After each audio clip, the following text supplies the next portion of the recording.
Narmada యశాల audio సిరీస్కి స్వాగతం. నేను మీ Narmada. Romantic love story నిన్నే పెళ్లాడతా భాగం 53. అంతా తనకు నచ్చినట్టే జరగాలి అనుకుంటాడు. ఎదుటి వాళ్ళ గురించి అసలు పట్టించుకోడు. శిఖర్ గురించి అనుకుని మనసులో తిట్టుకుంది సంయు. రేపు బావ వస్తే తనతో వెళ్ళాలా వద్దా ఆలోచనలో పడింది. ఒసే తింగరి, నీకు అవకాశం ఎక్కడిచ్చాడే నీ బావ? ఓ తెగ ఆలోచిస్తున్నావు. నువ్వెలా ఉన్నా తీసుకెళ్ళిపోతానని చెప్పాడు కదా. ఏదైనా చెప్పాడు అంటే చెప్పినట్టు చేస్తాడని నీకు తెలుసు కదా. నువ్వేడ్చి మొత్తుకున్నా అతడు వినడు. కాబట్టి ఎక్కువ చేయకుండా మూసుకొని రెడీ అవ్వు. అంతరాత్మ సంయు నెత్తి మీద మొట్టికాయ వేసింది. నిజమే కదా, నీరసంగా అనుకున్న సంయుక్త. త్వరగా పడుకోవాలి, లేదంటే ఉదయం లేవలేను. తను చెప్పినట్టుగా రెడీ అవ్వలేను. మంచి నిద్రలో ఉన్నా సరే తను వచ్చాడు అంటే నన్ను అలాగే ఎత్తికెళ్ళిపోతాడు నా సైకో బావ అంటూ నిద్రకు ఉపక్రమించింది సంయు. కానీ వెంటనే ఆమెకి నిద్ర పట్టలేదు. ఇంతకీ బావ నన్ను ఎక్కడికి తీసుకెళ్ళాలి అనుకుంటున్నాడు? మళ్ళీ ఇదో కొత్త ఆలోచన ఆమెలో మొదలైంది. అతని ప్లాన్ ఏంటో, అతడేం చేయాలి అనుకుంటున్నాడో అంచనా వేయలేనని తెలిసినా కాసేపు ఆలోచించింది. అతడేం చెయ్యబోతున్నాడు అనేది ఆమె చిట్టి బుర్రకు అంతు చిక్కలేదు. బుజ్జి పప్పేలా ముడుచుకొని పడుకుంది. అలారం మోగగానే ఉలిక్కిపడి లేచింది సంయుక్త. అది పెట్టుకుంటే లేవలేనేమోనని భయపడింది. అందుకే రాత్రి ఫోన్లో అలారం పెట్టుకొని పడుకుంది. ఆలస్యంగా పడుకోవడం, తొందరగా లేవడంతో ఆమెకు నిద్ర సరిపోలేదు. ఆవలింతలు వస్తుంటే మరి కాసేపు పడుకుంటే బాగుండు అనిపించింది. అలాగే మంచం మీద వాలింది. ఒసేయ్ మొద్దు, మళ్ళీ పడుకున్నావు ఏంటి?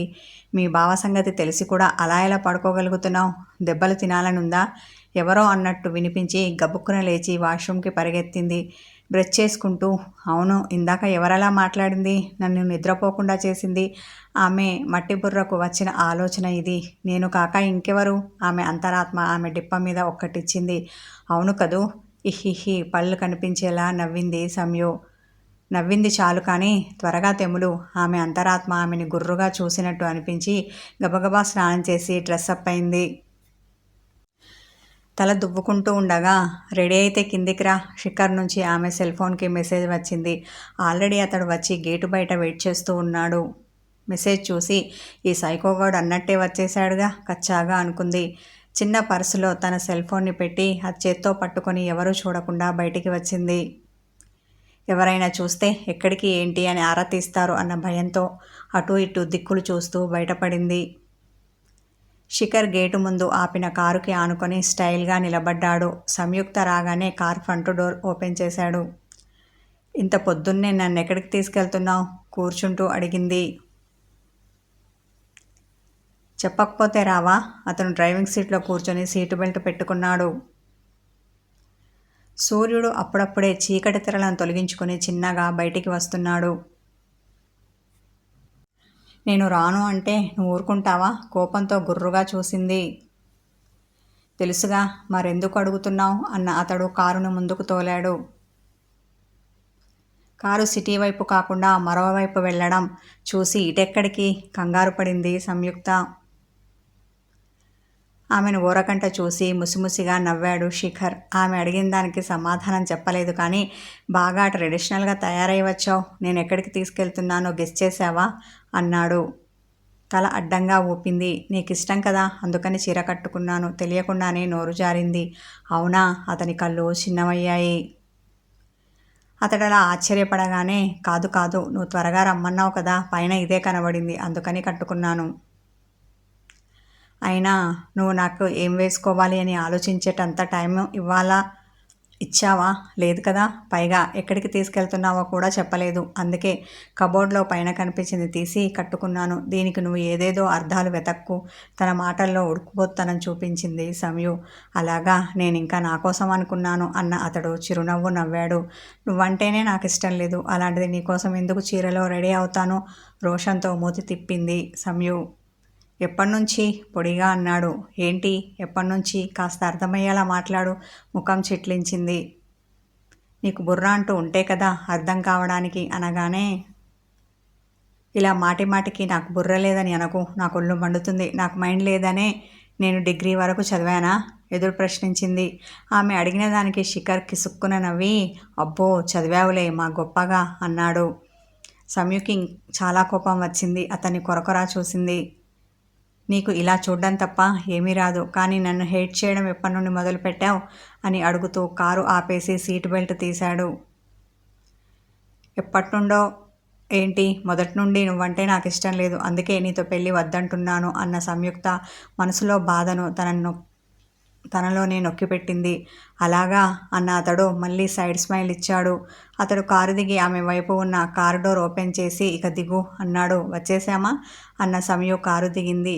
ఆమె అతని గొడవ పడుతూ ఎక్కడికి వెళ్తున్నది గమనించనే లేదు. కారు దిగి ఆశ్చర్యంతో నోరు తెరిచింది. అది అతి పురాతనమైన ఆలయం. ఎప్పుడో చిన్నప్పుడు ఇక్కడికి కుటుంబ సమేతంగా వచ్చినట్టు గుర్తు. సహజ శిల్ప సంపదతో అద్భుతంగా ఉంది. ఆ గుడి ప్రముఖంగా వైష్ణవ దేవాలయం అయినప్పటికీ ఆ ప్రాంగణంలో చాలామంది దేవతామూర్తులు కొలువుతీరి ఉన్నారు. బావా, మనం ఇక్కడికి వస్తున్నట్టు ముందుగా ఎందుకు చెప్పలేదు? ఆ గుడిని చూసి ఉత్సాహంతో అడిగింది. చెప్తే ఏం చేసేదానివి? పార్కింగ్ ఏరియా నుండి ఆలయం వైపు అడుగులు వేశాడు శిఖర్. నన్ను ఎక్కడికి తీసుకెళ్తున్నావో ఏంటో అని టెన్షన్ పడేదాన్ని కాదు, రిలాక్స్గా కూర్చునేదాన్ని, జర్నీ ఎంజాయ్ చేసేదాన్ని. నువ్వు ముందుగా చెప్పకపోవడం వల్ల అదంతా మిస్ అయ్యాను తెలుసా అన్న ఆమె అతని మీద అలుక చూపించింది. అతడు తల తిప్పి చూడగానే ఎక్కడ డిప్ప పగులుతుందోనని ఇహిహి అని పళ్ళు ఇకిలించింది. అతడు ఆమెను పట్టించుకోకుండా వేగంగా నడుస్తుంటే కుక్కపిల్లలా అతని వెనుక పరుగులాంటి నడకతో నడవడం మొదలుపెట్టింది. కాస్త మెల్లగా నడవచ్చు కదా, ఈ పరుగేంటి? గుడి ఎక్కడికైనా వెళ్తుందా? దేవుడేమైనా పారిపోతాడా? సమయం అనగానే ఆమెను సీరియస్గా చూసి అదే స్పీడ్తో ముందుకు నడిచాడు శిఖర్. ఎక్కడికి వచ్చినా ఈ శాడిజం మాత్రం వదలడు. మెంటలోడు, మొండివాడు, తిక్కలోడు, సైతాన్గాడు. బాబోయ్, ఇలా బావకి ఎన్ని పేర్లైనా పెట్టొచ్చు మనసులో అనుకొని సంబరపడింది.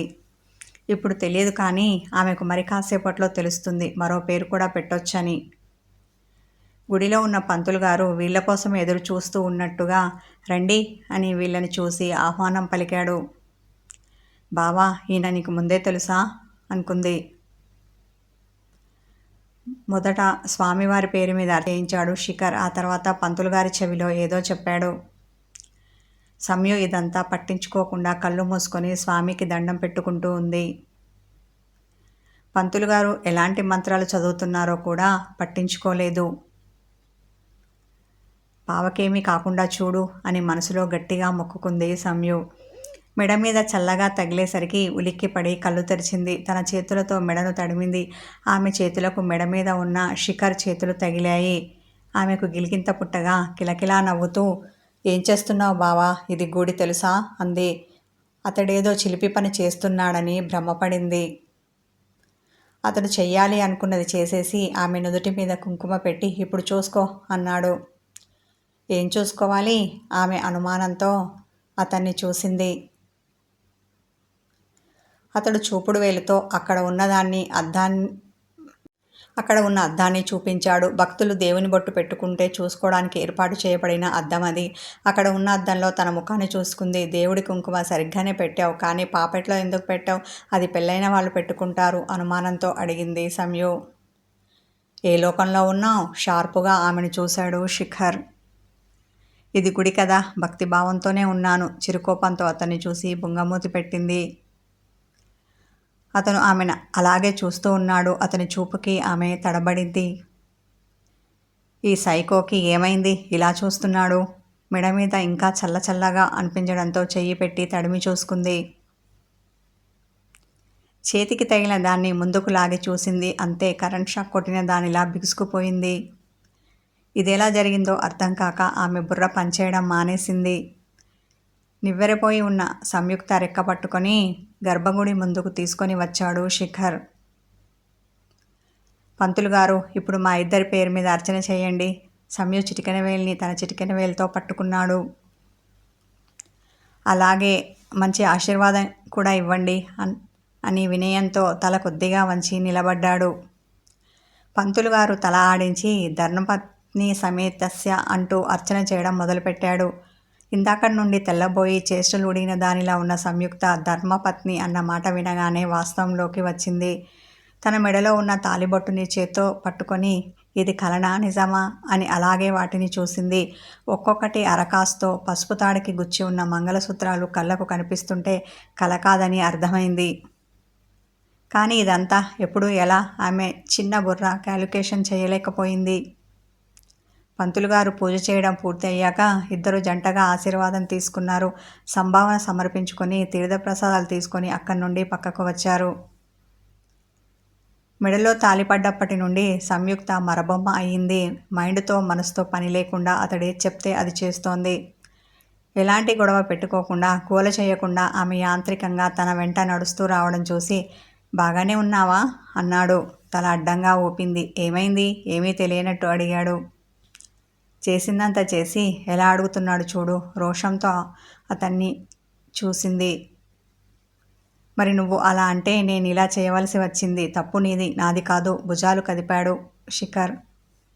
నీతో పెళ్ళి వద్దు అన్నానంటే ఎందుకు ఏంటి అని తెలుసుకునే ప్రయత్నం చెయ్యాలి. అంతేకాని ఇలా దొంగచాటుగా ఎవరైనా మెడలో 3 ముళ్ళు వేస్తారా? నీలాంటి సైకోలు తప్ప. ఆవేశంతో గట్టిగా అరిచింది. హమ్మయ్య, ఇప్పటికి నీ ఒరిజినాలిటీ బయటికి వచ్చింది. షాక్కి ఎక్కడ నీ మైండ్ దొబ్బిందోనని భయపడ్డాను అన్న శిఖర్ తేలికగా ఊపిరి పీల్చుకున్నాడు. సైకోను నేను కాదు నువ్వు. తన చూపుడు వేలుతో అతని ఛాతీ మీద గుచ్చాడు. నేనా? ఆమె గుడ్లు తేలేసింది. అవును నువ్వే. నేను తిన్నగా అడిగితే చెప్పావా? ఎంత టెక్కు చూపించావు. పైగా నన్ను నీ గదికి రావద్దు అన్నావు. కోపడినా బెదిరించినా ఎలా చేసినా నువ్వు రీజన్ చెప్పలేదు. దాంతో నాకు ఒళ్ళు మండింది. నా గురించి నీకు తెలుసు కదా, ఏదైనా అనుకుంటే అది చేసేస్తానని. అంతేకాదు ఏదైనా నా సొంతం అనుకుంటే దాన్ని ఎలాగైనా చేజిక్కించుకుంటాను. అలా చేయకపోతే నేను శిఖర్ని కాను. నా ఈగో సాటిస్ఫై అవ్వదు. మొదటి నుండి నువ్వు నా సొంతం అనుకున్నాను. నువ్వు అలా కాదు కూడదు అంటే ఊరుకుంటానా? నెవ్వర్. అందుకే ఇలా నా సొంతం చేసుకున్నాను. ఇప్పుడేం చేసుకుంటావో చేసుకో. ఎవరికి చెప్పుకుంటావో చెప్పుకో. పొగరుగా తల ఎగరవేశాడు శిఖర్. సంయుకి బాధతో పాటు దుఃఖం పొంగింది. నువ్వు ఇలా ఎలా మాట్లాడగలుగుతున్నావు బావా? నువ్వు చేసిన పనేమీ చిన్నది కాదు. మన ఇంట్లో పెద్దవాళ్ళకి తెలిస్తే తట్టుకోలేరు. వాళ్ళకి ఏమని చెప్తావు? వాళ్ళేమో మనిద్దరికి పెళ్లి చేయాలని ఎన్నో ఆశలు పెట్టుకొని అక్కడ ఏర్పాట్లు చేస్తున్నారు. కానీ నువ్వింతలోనే తొందరపడ్డావు. వాళ్ళ ఆశల మీద నీళ్లు చల్లావు. ఇక్కడ నన్ను వెర్రిదాన్ని చేసావు అంటుంటే ఆమె కళ్ళల్లో నుండి కన్నీళ్లు యథేచ్ఛగా కారిపోయాయి. అయినా అతని మనసు కరగలేదు. సైడ్ స్మైల్ ఇచ్చి చేసుకున్న వారికి చేసుకున్నంత అని ఊరకనే అనలేదు. చెప్పాను కదా, దీనికి కారణం నువ్వు, నేను కాదు. ఎక్కువ చేయకుండా పెళ్ళికి ఒప్పుకొని ఉంటే ఇలా నిన్ను చేసుకోవాల్సిన ఆలోచన నాకు వచ్చేది కాదు. నేను శాడిస్ట్ని అయినా సైకోలా ప్రవర్తించిన దానికి కారణం నువ్వు, నీ బిహేవియర్. స్వతహాగా నేను చాలా మంచివాడిని తెలుసా అనేసి అమాయకంగా ముఖం పెట్టాడు. అవునా? తెల్లబోయిన సంయుక్త నువ్వెంత ఇన్నోసెంట్వో తెలుస్తూనే ఉంది అంటూ అతన్ని ఎగతాళి చేసింది. ఇలాంటి మాటలతో రెచ్చగొడితే నాకు చాలా కోపం వస్తుందని తెలుసు కదా. ఆమె దగ్గరికి ఆమె 2 బుగ్గలు ఒత్తి పట్టాడు. ఈ రొమాంటిక్ కథ కొనసాగుతుంది. హాయ్ వ్యూవర్స్, నా స్టోరీ వీడియోస్ ముందుగా చూడాలి అనుకుంటే నన్ను మెంబర్షిప్ తీసుకోండి.